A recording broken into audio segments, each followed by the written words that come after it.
Ada kalanya telinga itu bosan mendengarkan nasihat, muak, jemu, letih. Ada kalanya akal itu tidak lagi bisa diajak untuk berpikir, susah, payah, karena sudah terlalu penuh dengan berbagai macam maklumat, informasi, penderitaan dan kesusahan. Tapi Allah memberikan jalan lain untuk supaya nasihat itu sampai ke dalam hati melalui kisah. Maka kata Allah kepada Nabi Muhammad sallallahu alaihi wasallam, faqsusil qasasa, ceritakanlah kisah-kisah itu, la'allahum yatafakkarun, biarkan mereka berfikir, biarkan mereka merenung sejenak. Selama jantung masih berdetak, selama darah masih mengalir, mereka masih hidup, hati mereka masih bisa diajak untuk berkompromi. Mungkin kalau dinasihati tidak lagi masuk, tersumbat sudah telinga. Mungkin kalau diajak berdiskusi sudah tidak mempan, saking penat dan lelahnya penderitaan. Tapi kisah-kisah masih menyentuh ke dalam hati sanubari manusia, karena nafas masih berhembus, hayat masih berada di kandung badan. Bagi yang lama tidak juga dikaruniai anak, bacalah kisah Ibrahim alaihissalam yang tidak pernah muak dan bosan berdoa, Rabbi habli minas salihin, berilah aku anak yang saleh. Bukan setahun, bukan 2 tahun, 86 tahun lamanya menikah dengan Sarah, tidak juga dikaruniai anak. Menikah dengan Hajar, anak tidak juga datang. Mereka mengatakan istrinya mandul, mereka katakan tangan mungkin punya anak, karena tulang sudah rapuh, kepala sudah diselimuti uban, mustahil punya anak. Tapi Allah ingin menunjukkan kuasanya. Pagi, petang, siang dan malam dia berdoa, Rabbi habli minas salihin. Akhirnya Allah berikan anak. Bukan cuma istrinya yang muda itu yang melahirkan anak, istri yang dikatakan semua orang mengatakan takkan mungkin punya anak, mustahil punya anak. 13 tahun setelah kelahiran Ismail, Sarah mengandung, lahirlah Ishak. Ketika itu umur Nabi Ibrahim 99 tahun. Allah ingin menunjukkan kuasanya. Innama amruhu idza arada syai'an ayyaqula lahu kun fayakun. Setan berbisik, mengapa dia yang pacaran, dia yang berzina, sekali berhubungan kelamin langsung punya anak? Mengapa dia yang melakukan hubungan tidak halal, tidak ada akad, tidak ada saksi, tidak ada mahar, tidak ada izin orang tua, mengapa begitu mudah? Memang itulah kerja setan. Alladzi waswisu fi sudurin nas la'atiyannahum min baini aydihim. Aku akan datang dari depan, wa min khalfihim, dari belakang, wa an aymanihim, dari kanan, wa an syama'ilihim, dari kiri. Memang begitulah kerja-kerja setan dari bentuk jin. Syayatinul jinni wal insi.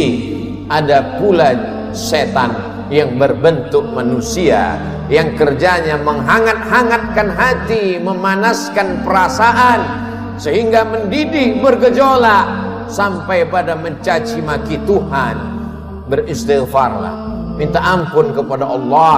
Bacalah kisah-kisah mereka, bagaimana susahnya Nabi Zakaria berdoa kepada Allah, Rabbi habli min ladunka dzurriyyatan thayyibah, berilah aku keturunan yang baik-baik ya Allah.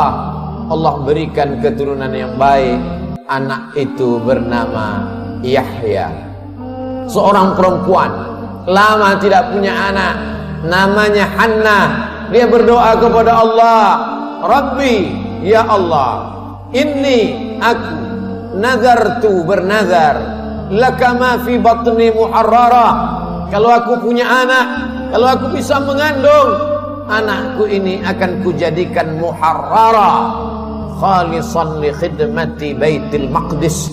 Dia tidak akan menjadi petani, dia tidak kusuruh bercocok tanam, dia tidak akan mencari ikan di tengah laut menjadi nelayan, dia tidak akan menjadi pegawai kerajaan. Dia hanya akan aku jadikan muharrara, menjadi pelayan Baitul Maqdis. Hidupnya hanya akan menjadi pelayan rumahmu ya Allah. Dia tidak ada kerja lain. Kuwakafkan anakku ini untukmu ya Allah. Fataqabbalaha rabbuha. Allah kabulkan doanya biqabulin hasanin wa ambataha nabatan hasana. Anak itu tumbuh dengan pertumbuhan yang baik. Wa inni sammaituha Maryam. Anak itu aku beri nama Maryam. Wa inni u'idzuha bika wa dzurriyyataha. Aku minta perlindungan kepada engkau, bukan hanya kepada dia, wa dzurriyyataha, tapi sampai kepada anak cucunya, minasyaitonir rajim, supaya jangan sampai dia diganggu, digoda oleh setan yang terkutuk. Begitulah mereka orang-orang yang soleh.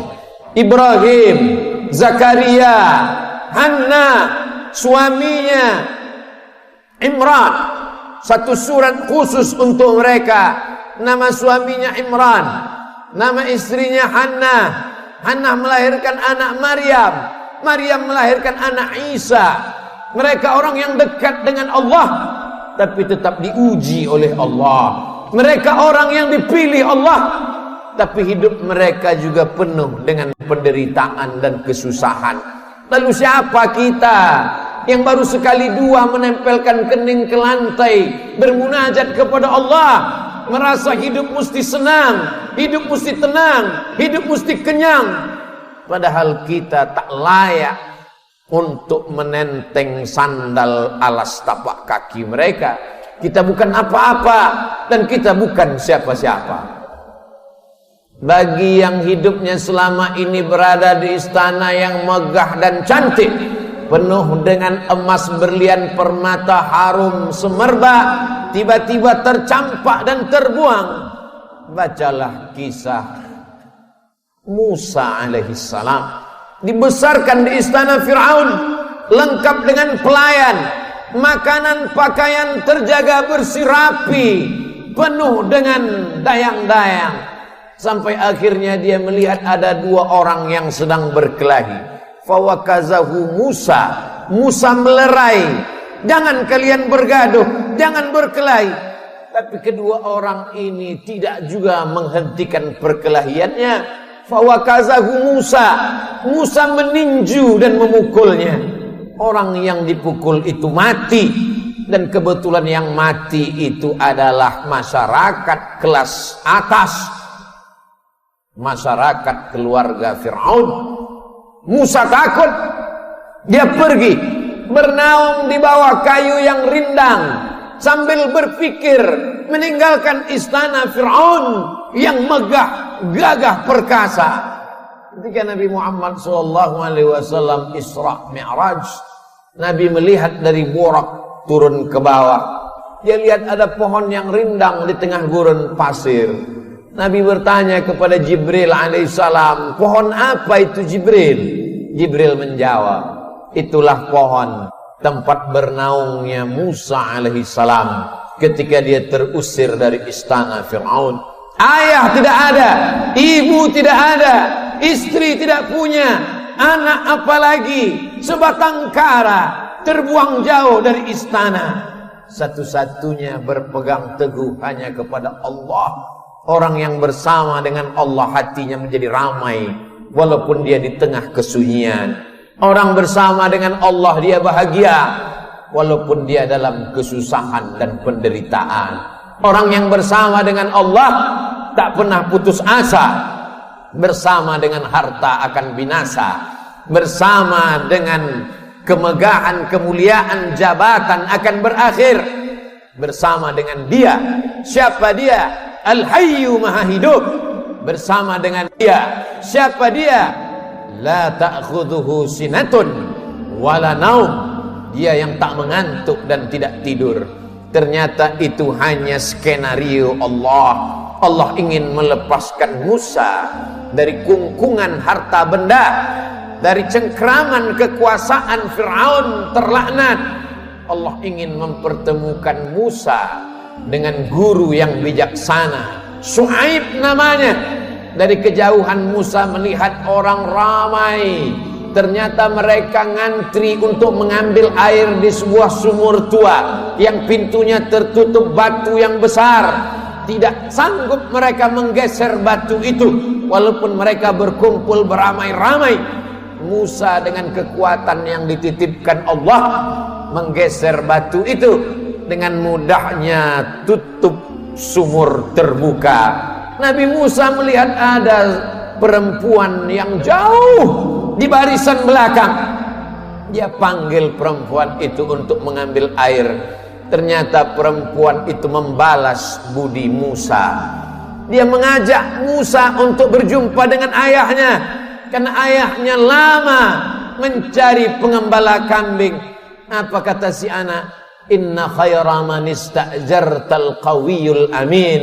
Kalau kau ingin mencari pengembala kambing ayah, selama ini kau susah mencari anak muda, pilihlah anak muda ini. Dia orangnya jujur dan amanah. Dari mana kau tahu dia jujur? Ketika dalam perjalanan tadi aku di depan, dia di belakang. Angin bertiup kencang, pakaian lekuk tubuh terlihat. Dia suruh aku ke belakang, dia ke depan, karena dia tidak ingin melihat yang dilarang Allah. Dari mana kau tahu dia kuat? 30 orang laki-laki ingin menggeser batu besar dari pintu sumur yang menutup. Tak sanggup mereka sampai dia datang. Akhirnya Musa dinikahkan dengan anak Syuaib dengan mahar samania hijaj, 8 musim, 8 tahun lamanya mengembalakan kambing. Musa ulul azmi. Banyak manusia, tapi tak banyak yang dipilih menjadi nabi. Banyak nabi, tapi tak banyak yang dipilih menjadi rasul. Banyak rasul, tapi tak banyak yang dipilih menjadi ulul azmi. Musa salah satu ulul azmi. Musa yang diajak Allah untuk berbicara. Wa kallamallahu Musa taklima. Tapi sungguh pun begitu, pernah juga dia merasa terasing, kesunyian, kesepian, tercampak, terjatuh dari istana yang megah. Lalu siapa kita? Kita sedang diajak Allah untuk membanding-bandingkan diri dengan orang-orang yang soleh, yang hebat itu. Engkau yang ditugaskan untuk menjadi guru agama, menjadi juru dakwah di tempat yang jauh, di tengah hutan belantara, melewati air gelombang pasang, melewati sungai, melewati batu karang yang tajam, sampai di tempat tujuan tidak disambut dengan tola'al badru alaina. Kau tak disambut dengan marhaban, kau tak disambut dengan permadani merah, kau tak disambut dengan sukacita. Dicaci maki, diejek. Akhirnya hati merasa marah, panas, meninggalkan dakwah, masuk ke dalam perahu. Perahu terombang-ambing di tengah lautan. Nampaknya barang-barang mesti dicampakkan. Satu persatu barang-barang dibuang ke laut. Namun perahu tetap juga penuh akan tenggelam. Mau tidak mau, suka tidak suka, penumpang mesti diundi. Dan undian itu jatuh ke tanganmu 3 kali. Kalau sudah 3 kali tak ada pilihan, kau mesti dicampakkan ke tengah laut. Mulut ikan nun sudah siap menganga menelan, berada dalam 3 kegelapan. Gelap malam, gelap lautan, gelap perut ikan. Ada kalanya kita merasakan kegelapan, hutang keliling pinggang, satu pun tak ada yang suka. Kawan menjadi lawan, keluarga menjadi musuh. Apa yang dapat kau ucapkan? Itu yang dirasakan oleh Nabi Yunus alaihi salam. Dia hanya berucap dengan mulutnya, la ilaha illa anta subhanaka inni kuntu minaz zalimin. La ilaha illa anta, tiada Tuhan selain engkau, Subhanaka, maha suci engkau, aku yang kotor, aku yang hitam, aku yang kelam, aku yang bergelimang dosa. Inni kuntu minaz zalimin. Aku sudah zalim, aku sudah aniaya, aku sudah buat dosa. Apa yang dilakukan Allah? Ikan itu memuntahkan isi perutnya. Lalu kemudian Nabi Yunus terdampar di tepi pantai. Ditumbuhkan Allah yaktin, labu. Dia makan labu. Hari ini ahli medis, para pakar gizi menganjurkan orang yang sakit untuk memakan buah labu. Makanan yang baik untuk penyembuh orang yang dalam keadaan sakit. Ternyata Allah tahu apa yang ada dalam hatimu. Siapakah engkau bila dibandingkan dengan Nabi yang dipilih Allah? Ada kalanya engkau terjatuh, masuk ke dalam lautan. Lautanmu bukan lautan Nabi Yunus. Perut ikanmu bukan perut ikan Nabi Yunus. Gelapmu bukan gelap Nabi Yunus. Tapi kesulitan-kesulitan hidup yang datang silih berganti. Tak ada yang dapat kau lakukan kecuali berkata, La ilaha illa anta, subhanaka, inni kuntu minaz zalimin. Ada orang-orang yang mengajak engkau untuk berargumentasi, untuk berlaga, tapi bukan dengan otot. Mereka mengajak engkau berkelahi, berdebat dengan otak. Otakmu cerdas, IQ-mu hebat, IP-mu tinggi, sarjana, S1, S2 dan S3. Kau akan menang melawan mereka. Mereka bertanya, A anta fa'alta hadza bi alihatina? Kaukah yang sudah menghancurkan berhala-berhala kami? Kaukah yang sudah meluluh lantakkan sembahan-sembahan kami? Dengan ringan dia menjawab, Bal fa'alahu kabiruhum hadza. Bukan aku yang menghancurkannya. Yang menghancurkan berhala ini, patung-patung ini adalah patung yang paling besar. Lihat dari lehernya ada kampak. Dialah yang sudah menghancurkan. Ternyata orang-orang yang hebat berargumentasi itu, ketika dia kalah, dia tidak pakai otaknya, tapi yang dia pakai ototnya, yang dia pakai tenaganya, yang dia pakai kekuasaannya, yang dia pakai jabatannya. Kumpulkan semua kayu-kayu, bakar. Mereka membakar Nabi Ibrahim karena kalah berdebat dengan otak. Mereka pakai otot, jabatan, kekuasaan, tenaganya mereka pakai. Bakar, harriquhu, bakar dia. Tidak ada tempat berserah diri kecuali Allah. Nabi Ibrahim hanya meminta, bermohon kepada Allah. Apa yang dikatakan Allah, apa yang dikirimkan Allah. Allah tidak kirim tayran ababil. Allah hanya berkata, Ya nar, wahai api, kuni bardan, sejuklah, wasalaman, selamatlah ala Ibrahim. Api itu redup, api itu yang selama ini membakar, menghanguskan, meluluh lantakkan, membinasakan. Tapi kali itu Ibrahim keluar dari api unggun dalam keadaan salaman ala Ibrahim, selamat untuk Ibrahim. Ibrahim kita ucapkan bukan sekedar pemanis bibir di ujung lidah. Ibrahim kita sebut kama sallaita ala Ibrahim wa ala ali Ibrahim, kama barakta ala Ibrahim wa ala ali Ibrahim. Kalau anakmu mati, ternakmu mati, kebunmu kering kerontang, segala penghasilanmu hilang, tak cukup sampai di situ, penyakit pun datang, orang-orang menjauh. Bacalah kisah Nabi Ayub alaihissalam. Adakah Nabi Ayub berkeluh kesah? Adakah Nabi Ayub berkata, aku ini Nabi, kenapa anakku mati? Aku ini Rasul, kenapa ternakku mati? Kenapa kering kerontang? Dia hanya berkata, Rabbi, ya Allah, anni massanyad dur. Aku kena penyakit ya Allah. Wa anta arhamur rahimin. Engkau maha penyayang di antara yang sayang. Tidak ada Nabi Ayub berkata sehatkan aku. Nabi Ayub tak minta sembuhkan aku. Dia hanya berkata anni massanyad dur. Aku kena penyakit ya Allah. Wa anta arhamur rahimin. Engkau maha penyayang di antara yang sayang. Dia malu meminta kepada Allah. Dia malu berkeluh kesah kepada Allah. Dia malu Malu adalah satu cabang dari iman. Malu kepada manusia biasa, malu kepada malaikat biasa, tapi ini malu berkeluh kesah kepada Allah, malu meminta kepada Allah. Itulah akhlak para nabi. Faqsusil qasasa, ceritakan kisah-kisah itu, la'allahum yatafakkarun, mudah-mudahan mereka berfikir.